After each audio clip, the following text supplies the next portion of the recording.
Les aléas du direct, comme vous avez pu vous en rendre compte, c'est l'heure du duel. Et pour le dernier duel de 2020, j'aurai avec moi en plateau de ce dimanche 27 décembre 2020 un nouveau visage, un nouveau venu, Hamzat Abdoulaye, politologue et membre du mouvement Encore.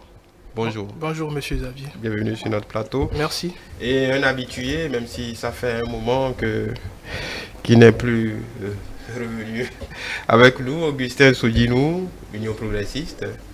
Bonjour. Bonjour monsieur le journaliste, bonjour les téléspectateurs de télé. Voilà, le duel de ce dimanche, c'est politique, c'est parti.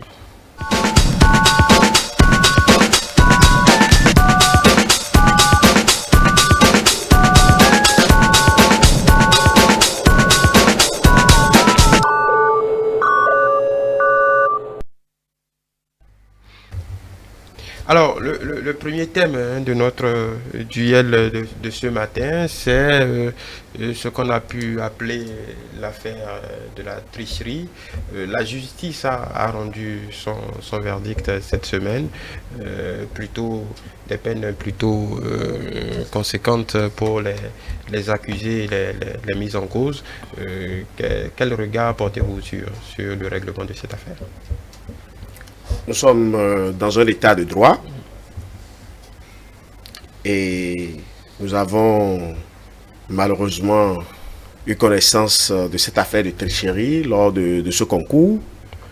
Je voudrais saluer les surveillants qui ont joué leur rôle républicain et qui certainement n'ont pas cédé et qui ont fait que finalement la justice s'est saisie de l'affaire. La justice est allée au bout de cette affaire. Le président de la République a pris ses responsabilités. Les sanctions administratives sont tombées. Tout cela est à saluer.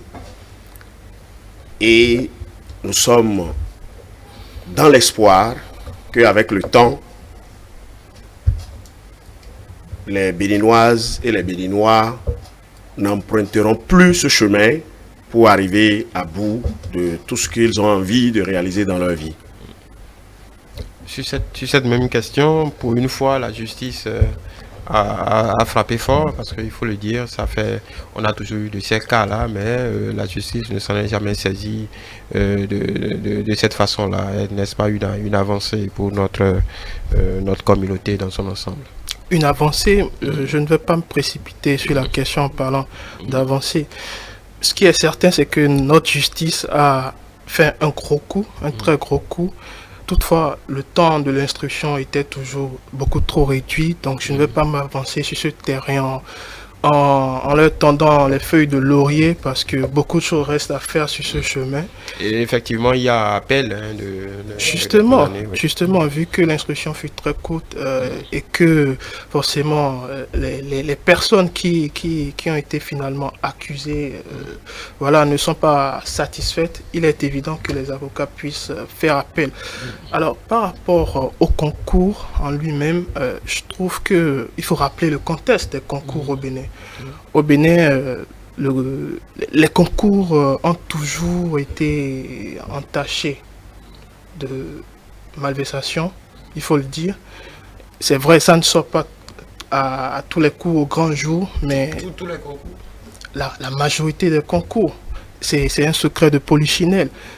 Et cela est surtout alimenté aujourd'hui dans un contexte où le Béninois lambda est surtout attiré par l'appât du gain facile, l'appât aussi surtout du job facile, parce que l'intégration au sein d'une administration publique est forcément une garantie sécuritaire et sociale aussi pour le long terme. Donc, tous ces facteurs conjugués font en sorte que le Béninois est tenté, d'accord, d'aller vers la facilité. Mais il faudrait rappeler aussi qu'il y a un certain climat qui s'est installé autour de l'organisation des concours, qui a facilité la chose, qui a fait en sorte que les concours, au lieu d'être une organisation stricte et correcte est devenue une sorte de désorganisation à laquelle on rencontre ce qu'on a constaté récemment, c'est-à-dire les tricheries et autres abus liés à ce genre de composition. Donc, pour vous, le fait que des tricheurs aient été identifiés, ce n'est pas une avancée, c'est pas la preuve que tout a été bien organisé. Identifier les tricheurs, c'est les arrêter en flagrant délit, vous ne pensez pas que c'est un quand même à mettre à l'actif de l'organisation? Bien sûr. Les arrêtés en flagrant délit, bien sûr, c'est à saluer déjà par les surveillants déjà qui ont fait leur job et aussi par le côté judiciaire qui s'est très vite saisi de l'affaire. Mais il faut voir au-delà de cela, parce que au-delà, c'est que quand il y a des tricheurs, c'est que derrière, il y a une organisation, c'est qu'il y a certainement des gens derrière qu'il faudrait aussi prendre la mesure aussi de pouvoir cerner pour que le mal soit coupé à la racine. C'est surtout de ça il s'agit. Tant que le mal ne sera pas coupé à la racine, il n'y a aucune raison de jubiler ou de crier victoire. Parce que le chemin est encore long. Vous imaginez qu'il n'y aura jamais de velléité de tricherie ou de pratiques similaires? Parce que ce n'est pas inhérent à la vie à l'être humain tout simplement. Je voudrais tout d'abord réagir par rapport à l'intervention de M. Hamzat en disant que nous devons quand même saluer ce qui est fait, qui est visible, palpable. Nous devons saluer les efforts du pouvoir en place actuel qui a fait rupture avec les anciennes pratiques. Les concours depuis 2016 sont organisés dans une transparence jamais égalée au Bénin. Les résultats sortent dans un délai relativement court par rapport à tout ce qui se passait au Bénin. Les pauvres, les gens qui n'ont personne, qui ne sont dans aucun groupe, ceux-là aujourd'hui se retrouvent banalement dès qu'ils travaillent correctement lauréats de ces concours-là. Et tous les Béninois sont contents par rapport à ça. Tous les Béninois. Les brebis galeuses ne manqueront jamais. Et c'est pour répondre maintenant à votre question, pour dire que les tentatives de le faire, puisque la corruption et la tricherie, je considère la tricherie dans le cadre du concours comme un acte de corruption. Et vous savez très bien la lutte que le pouvoir en place mène contre la corruption. D'ailleurs, imaginez les personnes incriminées dans cette affaire, leur position actuelle. Pourtant, le parquet, la justice, n'a pas hésité à sanctionner. Le pouvoir en place aussi n'a pas hésité à appliquer des sanctions administratives. Je voudrais rassurer les uns et les autres que le Bénin d'aujourd'hui n'est plus comme celui des années antérieures, à 2016, et que si quelqu'un tombe sur le coup de la loi, et que si quelqu'un va au travers des tests qui sont en vigueur dans notre pays, qu'il soit de bord X ou de bord Y, qu'il soit sûr qu'il répondra de ses actes. Donc, cette problématique, cet acte de corruption ne manquera pas. Mais les sanctions suivront. Et cela permettra aux Béninois de devenir un nouveau citoyen, aux Béninois de changer sa mentalité, aux Béninois de savoir que ce n'est qu'au bout des efforts que finalement nous aurons maintenant le gain. Ce ne serait plus par la facilité, ce ne serait plus par la corruption. Je vous écoute. Alors, allant dans son sens, je ne dirais pas la même chose parce que quand vous tissez des lauriers à un régime, c'est pas la meilleure façon de le faire avancer. Non, il faut dire les choses telles qu'elles sont. L'organisation des concours au Bénin n'a pas toujours été un chemin parsemé de roses. C'est pas vrai. Parce que le dire ainsi, c'est biaiser la vérité, c'est biaiser ce qui est. Comme vous le dites, les enfants de pauvres, moi, personnellement, j'ai des amis qui ont participé à des concours dans ce pays, mais qui malheureusement n'ont pas été retenus pour des raisons X ou Y inconnues de tous, pas parce qu'ils sont incompétents, pas parce qu'ils n'ont pas le niveau requis, mais parce que derrière, il y a une autre organisation. C'est ce qu'on souligne. C'est un concours, c'est pas un examen. Peut-être qu'ils Justement. n'ont pas franchi le Rubicon. Justement, mais quand vous vous rendez compte avec ce concours Oui. qu'il y a une certaine tricherie qui est partie d'une organisation, il faut le dire, parce que quand on a des corrigés types, c'est que c'est parti forcément d'une organisation. Quelqu'un a sorti le corrigé type d'une épreuve à un moment donné et l'a refilé à un candidat X ou Y. Donc, c'est ce que moi je souligne. Je souligne que dire que les pauvres, les Béninois qui souffrent pour sortir leur sous, pour participer à ce genre de concours, et qu'on les remercie déjà de cette façon en disant que les concours ont toujours été bien organisés, c'est se moquer en réalité de ce peuple béninois, clairement. Ne peuvent pas-ils être, ces mêmes Béninois dont vous prenez la défense à justice d'ailleurs, ne peuvent pas-ils être rassurés que voilà, avec ce qui vient de se passer, qu'ils ont la garantie de participer à des concours où tout le monde a les mêmes chances? J'aimerais vous demander qui va payer les frais. Qui va payer les frais de la casse? Qui va les payer?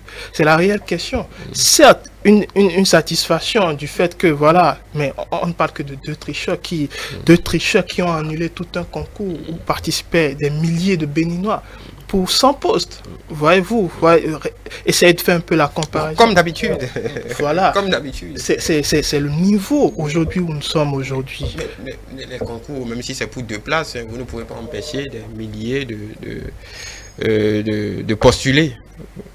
On ne peut pas les empêcher de postuler, certainement pas. Mais toutefois, on peut faire en sorte que les chances soient équitables du début à la fin de l'organisation d'un concours. Et c'est ce que nous, on réclame.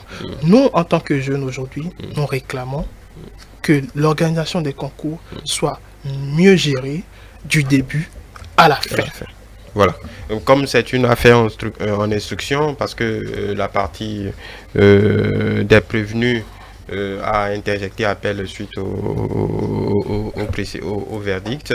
Donc nous allons y revenir certainement quand le verdict sera définitif, à moins que... oui, mais je voudrais quand même ajouter quelque chose. Je suis quand même surpris que des élites, des cadres de ce pays qui devraient éclairer et donner espoir à ce peuple vaillant, soit encore dans un cas concret comme ça, où les autorités ont pris leurs responsabilités, que ce soit les autorités judiciaires, que ce soit les autorités administratives, politiques, ont pris leurs responsabilités, donner du courage au peuple, se verser dans du dilatoire et dans des théories, parce que il faut quand même à un moment savoir apprécier ce qu'on a en main. Lorsque je parlais d'une bonne organisation des concours, j'ai situé dans le temps. J'ai l'impression qu'on n'a pas envie de se situer dans les temps pour faire de l'amalgame, pour essayer juste de toujours voir que ce n'est pas encore bien fait. Alors que apprécier d'abord ce qui se fait permet alors aux acteurs, aux dirigeants actuels de poursuivre dans ce bon chemin. Car on devrait se poser la question de savoir, mais qu'est-ce qui arrive aux Béninois? Qu'est-ce qui nous arrive? D'où est-ce que c'est parti? Et où est-ce que nous sommes aujourd'hui? Car même le plus petit Béninois aujourd'hui se dit que ce n'est pas l'effort qui permet d'avoir un gain. Lorsqu'il y a un concours, malgré tout ce que le gouvernement fait, vous recevez des appels d'un peu partout, où on vous dit, bon, vous êtes acteur politique, est-ce que vous pouvez nous aider? Il y a un concours militaire, on veut recruter des militaires, on veut faire ci, est-ce que vous pouvez intervenir, est-ce que vous pouvez faire ça? On a changé quand même de système. Donc, on se rend compte que, au niveau du bas peuple, les gens pensent toujours que c'est toujours ce système d'avant là qui devrait continuer. Mais malheureusement, des gens haut placés aussi se retrouvent malheureusement dans des situations inconfortables. Parce que l'honneur, c'est comme si l'honneur a disparu. Nous ne savons plus ce qu'on fait avec l'éthique. Alors nous devrions soutenir tout ce qui se fait aujourd'hui pour que désormais, que ce soit X ou que ce soit Y, que personne ne se hasarde à aller dans la tricherie, à vouloir le gain facile, à vouloir réussir à des concours par des couloirs. En plus, la meilleure justice qui pouvait se rendre dans cet état de choses, c'est naturellement l'annulation de ce concours pour permettre à tout le monde d'aller et d'avoir une égalité de chance. Car voilà, malheureusement, des Béninois, ce n'est pas des étrangers, des Béninois ont tout fait pour vouloir emprunter le chemin de la fraude pour gagner ce concours. Donc ce qui est fait est appréciable, louable. Et je pense sincèrement que tous les Béninois devront être confiants que progressivement, tout ça sera banni de notre société et que nous allons continuer à faire des concours transparents et les meilleurs vont toujours gagner pour le développement de notre pays.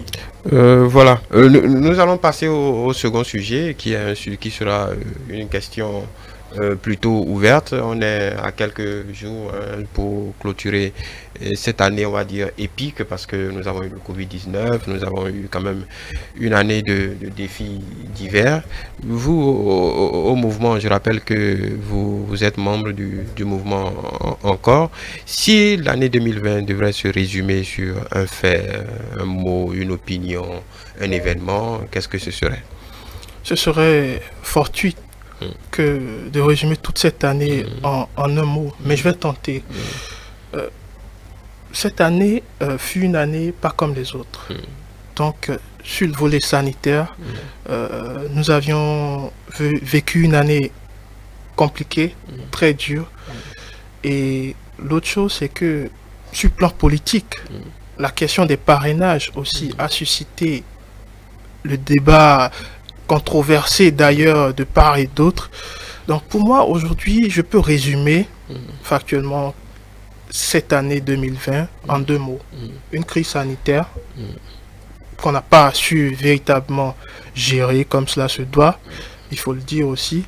Et aussi la gestion de la question du parrainage aussi qui a été mal abordée et pas du tout gérée à la hauteur de ce qu'elle devait être, cette question. Voilà.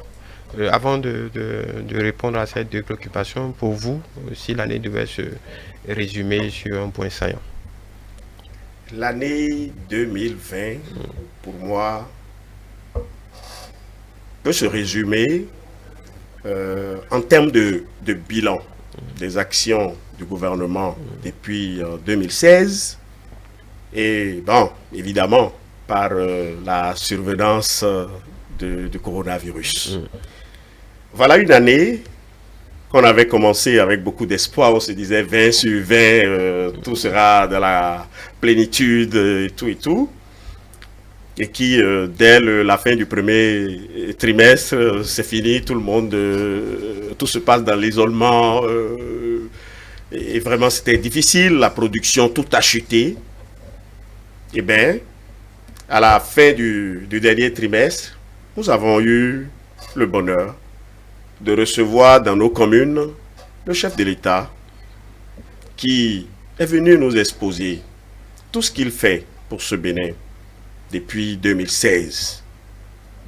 Alors, une lumière s'est apparue et nous avons compris beaucoup de choses par rapport à tout ce qui se fait. Parce que nous, tout ce qu'on voyait, c'était les belles routes, c'était des réformes parfois douloureuses. Mais au finish, on comprend que c'est nécessaire pour le bonheur de la grande masse. Alors donc, je résume alors l'année pour ces vous, deux éléments. Covid-19 et tournée administrative du chef de l'État. Du chef de l'État. Bon. Covid-19 et pour vous, la tournée du chef de l'État. Covid-19 et parrainage, ça fait déjà un point en commun. Donc on va rapidement parler de la Covid-19 parce que c'est ce qu'il faut dire en la matière. Oui, vous semblez dire que voilà, ça n'a pas été bien géré ou qu'est-ce que vous en pensez très Déjà, concrètement? je ne m'étonne point guère de la position je ne veux pas critiquer sa position par rapport à son bilan de cette fin d'année. Bien sûr, le prêtre ne peut prêcher que pour sa paroisse, tout comme le vicaire. Comme vous d'ailleurs. Donc, mais non, allez-y, parlons du premier sujet. Alors, en parlant de la crise sanitaire liée au coronavirus, il y a deux aspects qu'il faut retenir. Le premier, c'est qu'il y a eu l'effet surprise, bien sûr. L'effet surprise où nous avons la question de l'inattendu. C'est-à-dire, on ne sait pas comment gérer la crise, comment elle va survenir.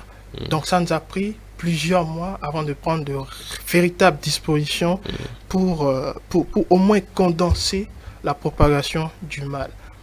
Ensuite, le deuxième volet qu'il faut souligner par rapport à la gestion de la crise du coronavirus est lié à la gestion du gouvernement par rapport à cette crise.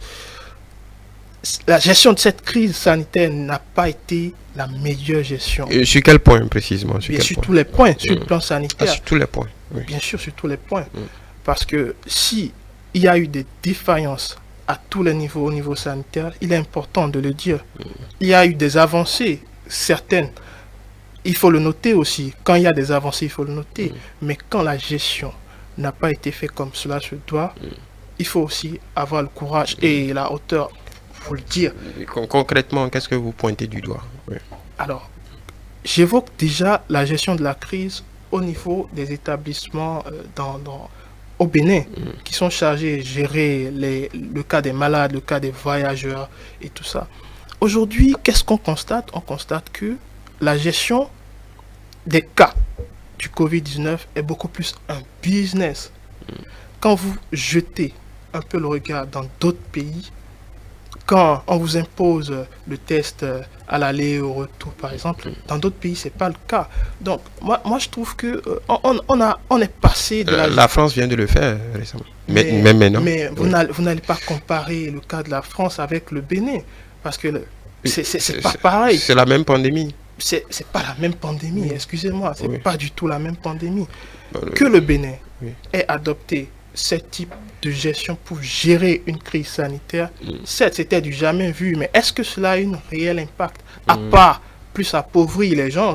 Donc il aurait fallu laisser rentrer les gens, ou le Bénin prend en charge, pour être concret, le Bénin prend en charge tous les voyageurs qui viennent au Bénin, le Bénin prend en charge les tests. Moi je veux que juste à l'esprit qu'on ait déjà les frais et les coûts de ces tests. Pourquoi ne pas rendre ces tests gratuits? C'est ce que je souligne quand je dis rien ne va au niveau de cette gestion. Pourquoi ne pas rendre la gestion de cette crise gratuite?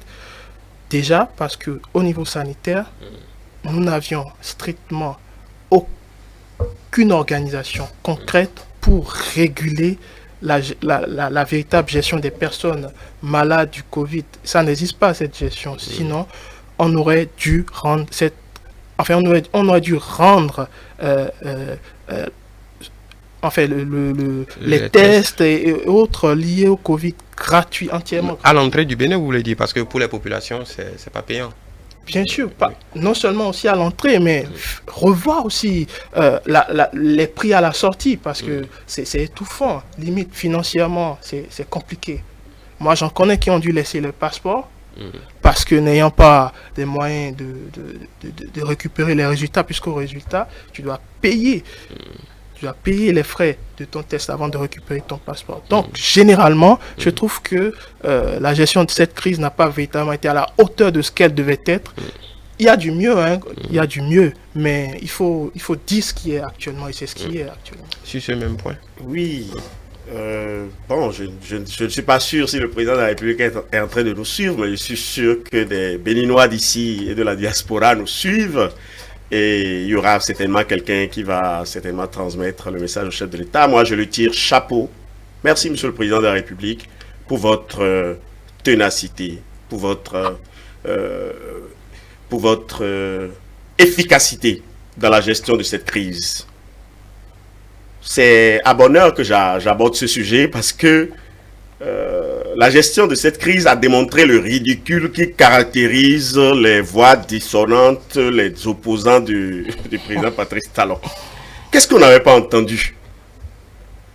On dit, le pouvoir en place s'amuse avec la gestion de cette pandémie. Pourquoi on va demander aux gens de continuer de travailler? Il faut que tout le monde aille au confinement au Bénin. Ah ben comment? Il s'amuse avec la vie des Béninois. Mais ce monsieur, il est resté serein. Il sait là où il va. Il sait qu'il y a une vie après la période Covid. Et le monde entier salue la gestion du Bénin dans cette crise pandémique. Malheureusement, il y a des Béninois qui pensent que ce n'était pas fait au mieux. Voyez autour de nous ce qui se passe. Bon, tout le monde n'est pas obligé d'être d'accord. Ben, lorsque c'est évident, il faut faire preuve de la mauvaise foi pour ne pas reconnaître. Et ce qui, moi, me fait mal, c'est que nous devrions aider notre population à mieux comprendre. Parce que lorsque vous avez un cœur net, lorsque vous comprenez ce qui se passe, vous vous donnez beaucoup plus pour augmenter la production dans notre pays, pour aller dans une certaine sérénité. Parce que nous avons besoin de tout faire. Notre situation était alarmante. Le niveau où nous nous trouvons, le niveau de production, le niveau des activités économiques dans notre pays, nous n'avions pas besoin d'un frein. Malheureusement, cette pandémie est arrivée et pouvait tout mettre à plat. Heureusement que nous avions des dirigeants dignes d'être reconduits, des dirigeants dignes de continuer à nous gouverner, Là, qui ont su gérer, là, on n'est plus dans le bilan de 2020. qui ont su gérer cette crise pour donner la preuve qu'ils sont capables de gérer même des surprises, car tout le monde a été surpris. Mais regardez la méthode, regardez les dispositions prises, regardez les décisions prises, et regardez l'évolution.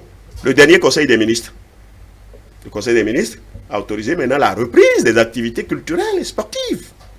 Ça veut dire, au fur et à mesure qu'on maîtrise, au départ, on ne maîtrisait pas. On ne savait pas ce qui pouvait se passer. Le Bénin a vu que le mal n'était pas à l'intérieur, c'est-à-dire n'était pas venu de l'intérieur à sécuriser les entrées du Bénin.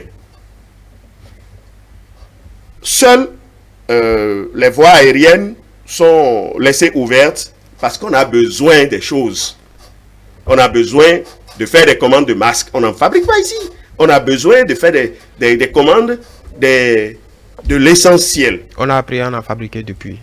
Ah, évidemment, oui. On a appris à fabriquer, mais c'est pas dès le début. Oui. D'accord? Oui.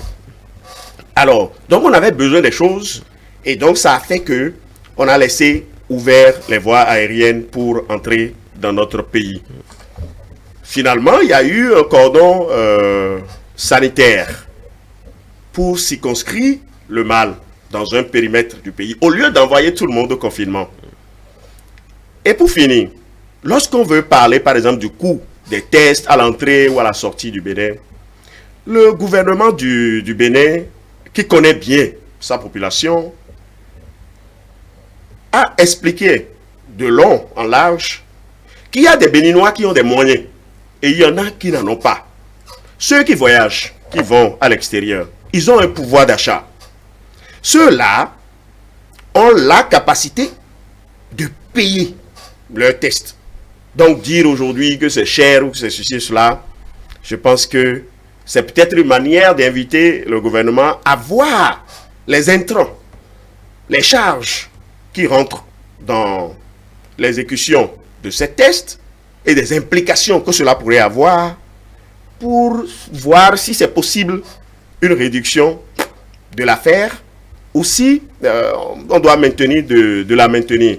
Mais ce qui est sûr, le Bénin a fait une très bonne gestion de cette pandémie. La belle preuve, le taux au Bénin est relativement bas. Le nombre de décès que nous pouvons déplorer est relativement bas.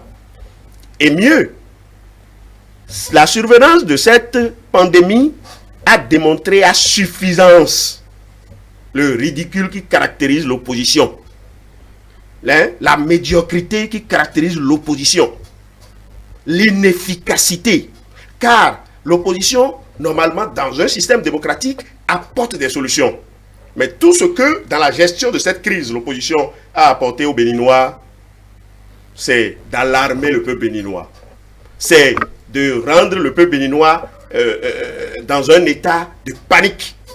Mais le gouvernement a dit niet et est resté téméraire. Bravo au président de la République, bravo au gouvernement, bravo aux responsables sanitaires de notre pays. Bon, sur cette même question, vous n'avez pas fait que critiquer. Vous avez, au niveau de votre mouvement, vous avez certainement eu des propositions. Bien sûr, au niveau d'Encore, qui est Ensemble Construisons notre République, un mouvement de jeunes d'ailleurs, il ne s'agit pas que de jeter des fleurs. D'ailleurs, on n'en jette pas de fleurs, parce qu'on dit ce qui est, et on fait en sorte que 2021 soit une véritable alternance. On se bat pour ça.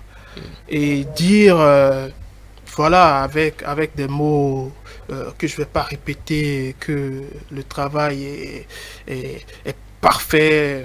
Écoutez, allez, arrêtons quoi.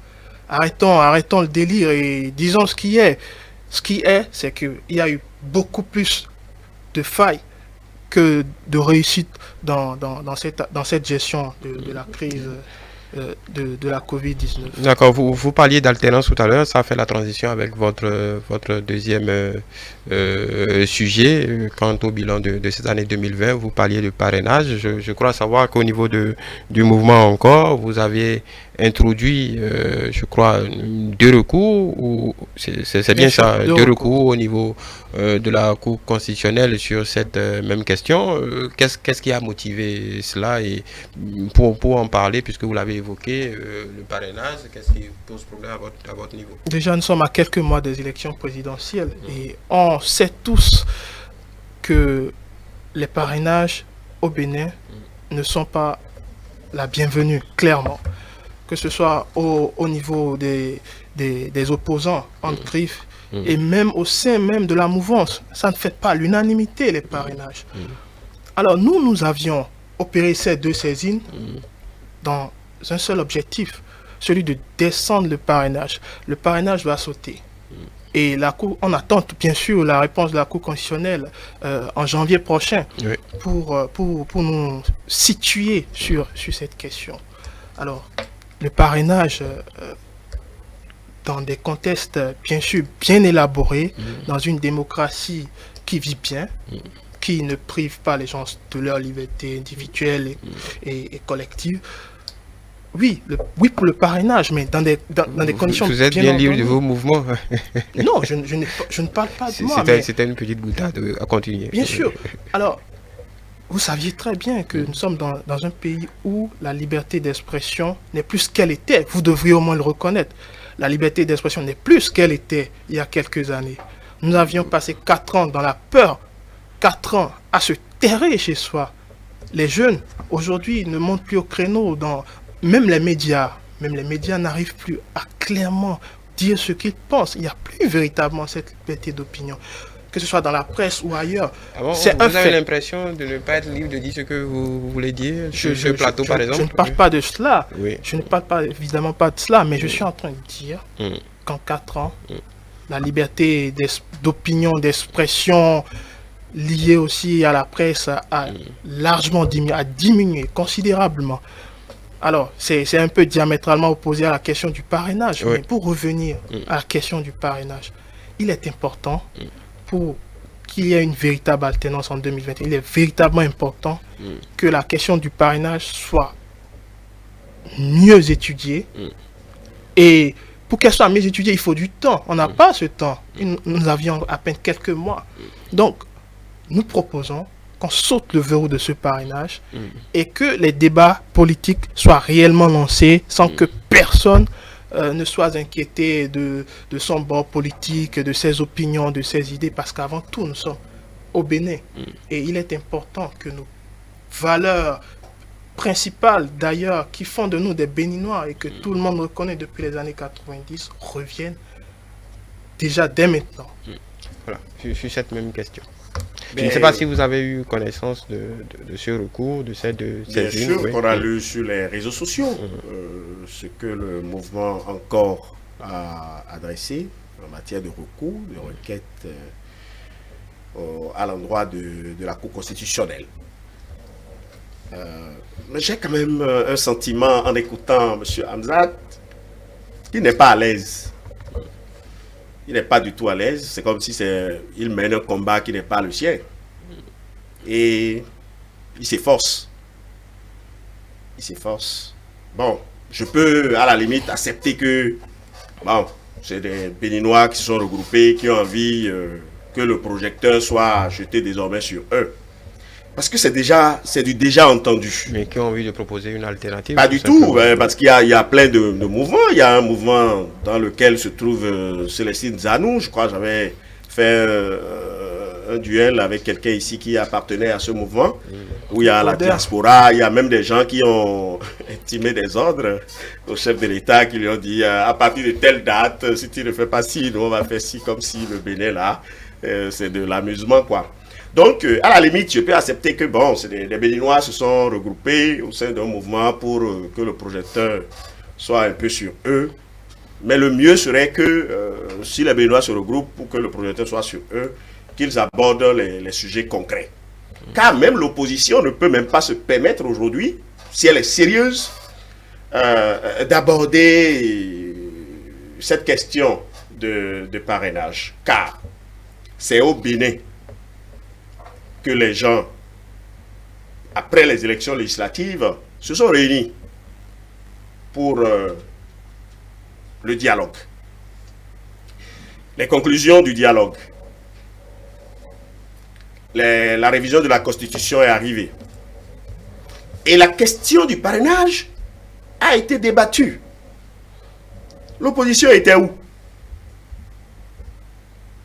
Pourquoi ils ont envie de troubler la quiétude du peuple béninois? Nous avons envie d'aller de l'avant. Notre démocratie a déjà 30 ans. Nous pouvons oser aller plus loin que ce qu'on avait l'habitude de faire. Ne nous empêchez pas d'aller de l'avant. Aujourd'hui, nous sommes en fin de l'année 2020. Les élections, le corps électoral a été convoqué pour le début du deuxième trimestre de l'année 2021. Le débat aujourd'hui serait déjà autour des projets de société. Mais bon, des candidats déjà. Oui, autour des projets de société. Mais aujourd'hui, on revient sur des débats qu'on a déjà menés, des débats qui ont été déjà vidés, et jusqu'à même, on présente des recours. Comme si la révision de la Constitution n'a pas eu lieu au niveau de l'instance habilitée à le faire. Comme si les constituants de 1990 sont supérieurs ou sont, je ne sais pas, plus que ceux qui aujourd'hui ont fait adopter la Constitution du Bénin. Le code électoral, les innovations qui sont dedans. Moi, j'aurais aimé que lorsque les gens veulent aborder ces sujets, qu'ils prennent article par article. Et d'ailleurs, cet exercice a été fait dans plusieurs forats où on a débattu des dispositions de l'ancienne Constitution et les dispositions maintenant qu'on nous propose. On a fait un tableau comparatif. Et ça a été largement diffusé sur toutes les chaînes. C'était l'actualité. Mais pourquoi revenir à ça là maintenant, au moment où nous sommes déjà dans la dynamique? En plus, ils sont tous conscients qu'au bout d'un certain délai, on ne peut plus toucher au code électoral. Les tests disposent de cela et vous le savez. Est-ce de la mauvaise foi? Est-ce juste qu'on a envie d'embrouiller le peuple? Tout ce que moi j'invite les Béninoises et les Béninois à observer, c'est de permettre au Bénin d'avancer, qu'on n'ait plus à revenir en arrière, c'est-à-dire à reparler des mêmes choses. Moi, je souhaite qu'on avance dans le débat. Voilà, juste toujours sur cette question, pour qu'on me signale que nous avons épuisé notre temps. Donc, pour vous, c'est juste le parrainage qui pose problème, et comme vous le dites, il faut le sauter. Voilà. Il faut sauter le parrainage. Et mon confrère en face, il évoque, il évoque la défense d'une cause sans conviction. Bah, j'aimerais rire jaune, mais je ne vais pas le faire. Parce que il faut pas. Parfois, il faut prendre de la hauteur par rapport à ce qui est dit. Quand vous défendez une cause, défendez jusqu'au bout votre cause. Et les Béninois, ils ne sont pas stupides. Je le répète encore une nouvelle fois. Le Bénin n'est pas une nation de zéro. Je le répète aussi. Donc, pour conclure, par rapport à ce sujet, les parrainages doivent être sautés. Et si la Cour constitutionnelle a pris en considération nos recours, c'est que derrière, il y a de la matière et qu'on peut évidemment sauter ces parrainages parce qu'il y a anguille sous roche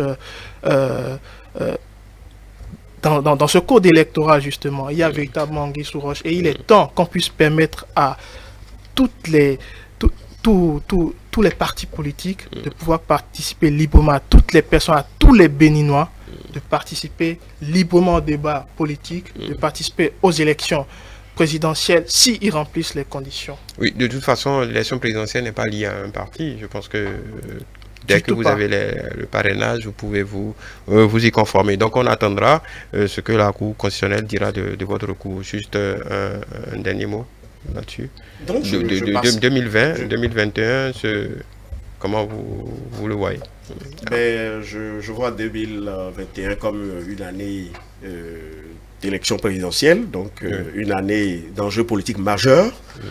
Et moi, je souhaite quand même que la paix règne dans notre pays et que l'union des Béninois soit une réalité pour que, quel que soit le pouvoir qui va s'installer à l'issue de ces élections, que le Bénin continue de prospérer et que tout ce que nous sommes en train de vivre et de voir aujourd'hui en bien continue et que ce qui fait nos peines et nos difficultés vraiment soit amoindri et que tous les Béninois soient heureux. Voilà, merci Augustin Sodinou. Je rappelle que vous êtes membre de l'Union progressiste. Vous aviez en face Hamzat Abdoulaye du mouvement Encore. Mesdames et messieurs, nous sommes au bout de ce duel, le dernier duel de cette année 2020. À la suite de cette séquence, vous avez rendez-vous avec Rafiatou Mamadou et ses éditorialistes pour l'hebdo des éditorialistes.